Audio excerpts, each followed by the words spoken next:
सर्वेषां स्वस्तिर्भवतु सर्वेषां शान्तिर्भवतु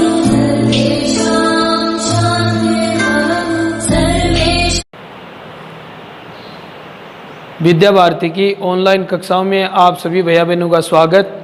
आज हम कक्षा तृतीय का पाठ विषय पर्यावरण अध्ययन और पाठ नंबर 2 इसका शीर्षक है मित्रता, इसका अध्ययन करेंगे। इसमें मित्रता क्या होती है, मित्रता जो अपना सुख दुख में साथ देता है वही मित्र होता है। जैसे ये जानवरों में भी होती है मित्रता, मनुष्य में भी होती है और पशु पक्षियों में भी होती है। इस प्रकार से श्री कृष्ण और सुदामा दो मित्र है। श्री कृष्ण और सुदामा दोनों गुरु संदीपन के आश्रम में पढ़ते थे। ये आश्रम है जो आजकल आवासीय विद्यालय होते हैं, छात्रावास होती है, वैसे ही पहले पुराने समय में आश्रम हुआ करते थे। वहीं जो बच्चे थे, भैया बहन थे, वो गुरु के पास पढ़ते थे, रहते थे, खाते पीते, वहीं सब काम करते थे। दोनों में अच्छी मित्रता थी, सुदामा और श्री कृष्ण में। शिक्षा पूरी होने के बाद सुदामा एक गरीब ब्राह्मण बना और श्री कृष्ण मथुरा के राजकुमार व द्वारकाधीश बने। सुदामा गरीब ब्राह्मण बनने के बाद सुदामा अपने घर पर अपना जीवन यापन कर रहा था। तो सुदामा की पत्नी ने उनको बार बार आग्रह किया कि आपके मित्र श्री कृष्ण भगवान हैं, आप उनके पास जाइए और उनसे सहायता मांगिए। तो पत्नी की बात को वो टाल मटोल टालता रहा, लेकिन पत्नी के बार बार आग्रह पर वह उनसे मिलने द्वारिका पहुँचे। जब वह द्वारिका पहुँचता है तो द्वारपाल खड़ा रहता है द्वार पे। तो उनसे वो आग्रह करता है कि मैं सुदामा हूँ और श्री कृष्ण भगवान का मित्र हूँ। तो ये बात सुनकर द्वारपाल आश्चर्यचकित हो जाता है कि कैसा गरीब ब्राह्मण है, वो हमारे राजा का कैसे मित्र हो सकता है। लेकिन वो उस बात को दिल में रखते हुए आगे श्री कृष्ण भगवान की तरफ बढ़ता है।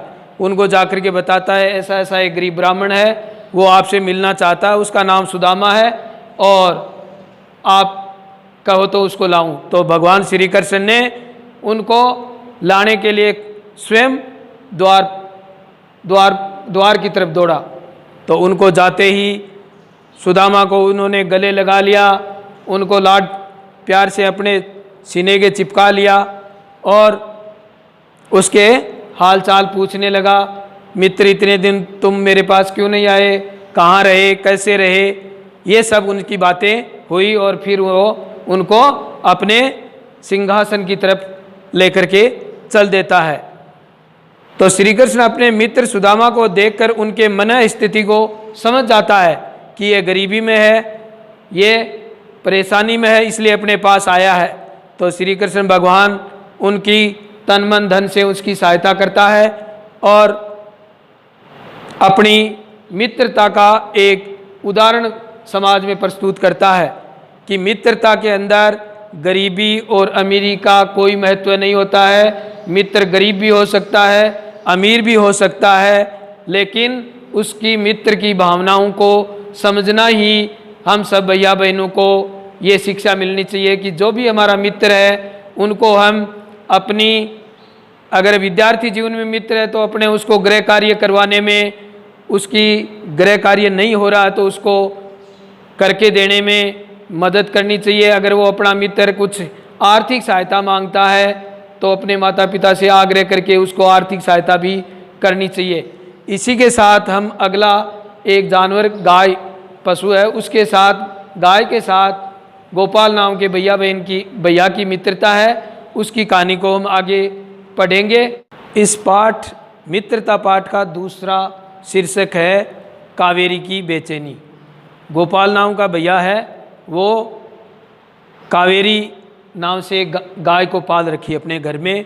वह गाय को बहुत ही लाड प्यार करता है, गाय को दुलारता है, उसको सहलाता है।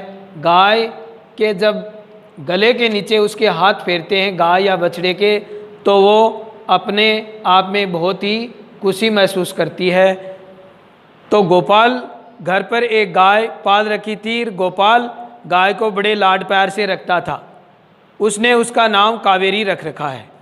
गोपाल विद्यालय से आते ही गाय और उसके बछड़े को लाड प्यार से सहलाता है, उसके शरीर पे हाथ फेरता है और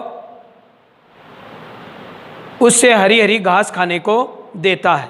एक दिन गोपाल को विद्यालय से आने में देरी हो गई, तो वो गाय और गोपाल की इतनी गहरी मित्रता हो गई कि वह गोपाल के बिना रह नहीं सकती है। तो वो गोपाल को न देख करके वह बेचैनी महसूस करती है, मतलब अपने आप में घुटन महसूस करती है।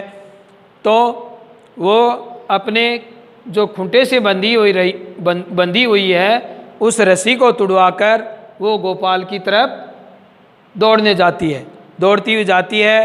जब गोपाल उसको मिल जाता है तो वो गोपाल को लेकर के घर की तरफ रवाना होती है। तो पीछे से गोपाल की माँ है, वो गोपाल न आने का कारण और गाय का अपने रस्सी तुड़वा कर दौड़ जाने से वो भी सोचती है गाय कैसे गई है, क्या बात है। ये सब बातें उसके मन में चलती है। थोड़ी ही देर में गोपाल और कावेरी दोनों साथ साथ घर की तरफ आ रहे हैं। तो ये देखकर माँ ने सोचा कि गोपाल और गाय की बहुत ही गहरी मित्रता हो गई है। तो हम प्राणी किसी जानवर से प्रेम रखते हैं तो वे भी हमारे अच्छे मित्र बन जाते हैं। इसी प्रकार ये जानवर भी मित्रता की भावना को समझते हैं। तो गोपाल जब गाय से इतनी गहरी मित्रता हो जाती है कि वो उस गोपाल के बिना रह ही नहीं सकती है। मित्रता पाठ के जो अगला टॉपिक है वो स्वामी भक्ति। एक चेतक नाम का घोड़ा है और महाराणा प्रताप का वो प्रिय घोड़ा है, तो उसकी कहानी है। महाराणा प्रताप का स्वामी भगत व प्रिय घोड़ा चेतक था। वह हल्दी घाटी के युद्ध में महाराणा प्रताप को सुरक्षित स्थान तक पहुंचाने के लिए वह एक पैर से जख्मी होने के बावजूद भी उन्हें लेकर बहुत दूर तक सुरक्षित स्थान पर पहुंचाने के बाद ही उसने अपने प्राण त्यागे। इस कहानी से शिक्षा मिलती है कि विपत्ति के समय हमें अपने मित्र की सहायता करनी चाहिए। जिस प्रकार से महाराणा प्रताप का घोड़ा चेतक उसका प्रिय मित्र था, उसने उसकी विपत्ति के समय सहायता की। और महाराणा प्रताप है वो उस घोड़े से इतना लगाव रखता था कि वो घोड़ा खत्म होने के बाद में उन्होंने जो भी निर्णय लिए, ऐसा घोड़ा उसको उसके जीवन में आगे कभी नहीं मिला। ये एक स्वामी भगत घोड़े जो एक जानवर होते हुए अपनी मित्रता की भावना को समझते हुए उन्होंने अपनी मित्रता को अंतिम समय तक अपने प्राण त्यागे, उस समय तक उसने उस मित्रता को निभाया। इसी के साथ ये अपना पाठ 2 मित्रता समाप्त होता है और अगली जो अपना वेला आएगी उसके अंदर इन पाठ के अंदर जो भी प्रश्न उत्तर है वो हम करेंगे।